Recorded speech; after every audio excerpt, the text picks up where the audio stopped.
From the KATC Weather Lab, here's Bradley's forecast. Welcome back. Welcome to the start of October. Unfortunately, not really feeling like it out there today. Got up into the lower and middle 90s. Less humid, or at least that lower humidity is remaining in place. It is going to stick around at least through the day tomorrow. Temperatures, though, still running above normal for much of the week ahead, but changes as we head into next weekend. So we'll get into that in just a bit. First off, let's set the stage with the upper level pattern. And again, pretty quiet conditions here locally across much of the Gulf Coast.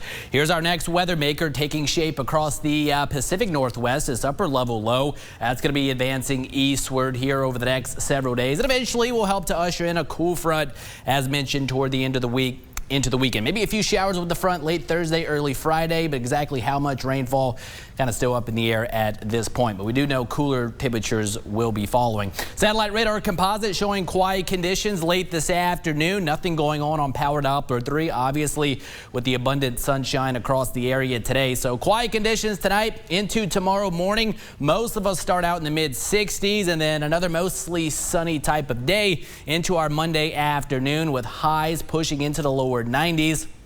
East to northeasterly winds will continue to come in at around 6 to 12 miles per hour, so keeping that humidity in check. Tuesday will start out upper 60s to lower 70s, and then more of a partly cloudy sky into our Tuesday afternoon, with readings still able to climb into the lower 90s. Tropics quiet across the Gulf of Mexico, much of the Caribbean Sea. We still have tropical storm Fade Leap.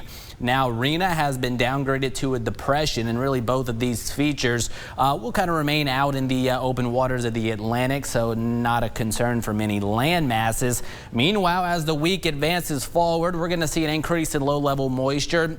Toward the end of the week, we'll say late Thursday into early Friday, maybe a few showers and storms with that front. Behind the front, here comes drier, slightly cooler conditions for the weekend. Could be talking high temperatures, lower 80s, maybe some upper 70s sprinkled in there, with those overnight lows eventually dipping down into the upper 50s. So after a dreadfully hot summer, we'll be looking forward to that for sure. Temperatures tonight, mid 60s for most of northern Acadiana, lower 60s Alexandria on northward, and then we're going to favor the upper 60s or so here along the I-10 corridor, and upper 60s to lower 70s across the coastal parishes. And then for tomorrow afternoon, temperatures rising pretty quickly into the lower and even mid 90s in spots, with plenty of sunshine to go around. 68 will be your projected low temperature tonight. Pretty quiet night ahead. Mostly clear skies, light winds in place, and then kicking off a new week tomorrow. Nice start to the week, albeit on the hot side. 93 into the afternoon, with that